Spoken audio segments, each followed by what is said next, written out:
Welcome back. So a common retirement income distribution strategy is called the 4% rule, but these days the studies seem to show that that really doesn't apply, and some of the traditional methods to generate income are not returning enough.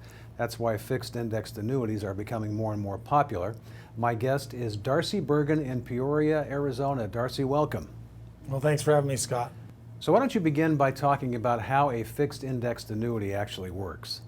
A fixed index annuity you buy from a life insurance company, and that life insurance company guarantees the principal, so they're principal protected. But how do they actually work?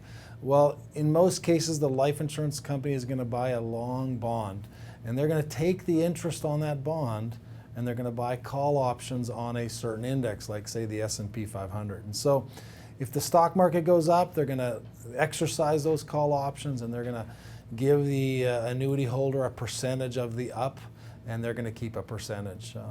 So in the up market, the client can actually earn interest without putting their principal at risk. But in a down market, the company's just going to let those options expire worthless. And so they don't have to pay interest if the market's down, and we're okay with a zero when the market's down. We didn't lose anything. So that's how the mechanics works of it. But the bottom line is that the life insurance company is not taking risk with the principal, and so the principal is 100% protected against the stock market risks. And then in the stock market ups, we can earn some of that upside, and it goes into our account and becomes principal. So how does an FIA differ from a variable annuity? Yeah, variable annuity is an account or wrapped mutual funds. Those are actual investments in the market. So they are taking the full risk of the market.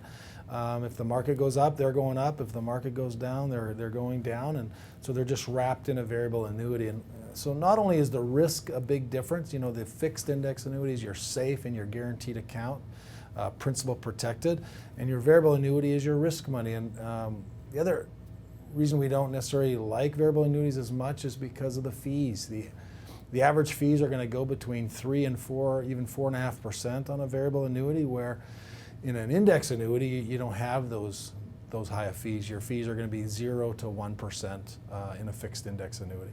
Finally, Darcy, if somebody is considering the purchase of a fixed indexed annuity, what kinds of questions should they be asking? Yeah, there's a bunch of questions you should ask. There's lots of fixed index annuities on the market today. I don't think very many of them are something that I'd put my money into because they just don't perform very well, but there are a handful of really, really good fixed index annuities. And a few of the great questions, or good questions to ask to find the good ones, is what's the rating of the company? You know, if you stay in the A-rated category, you're probably going to get a pretty good index annuity. So stay in the A-rated category. Another question is, if the market goes up, or if the index that I'm going to be linked to goes up, what is the percentage that I'm going to get or participate in the market upside?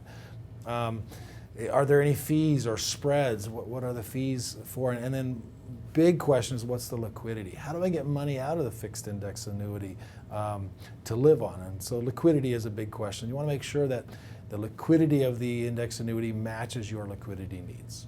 Great, Darcy. Thanks again. You're welcome. Thanks for having me, Scott. That's Darcy Bergen in Peoria, Arizona, and this is Retirement News Online.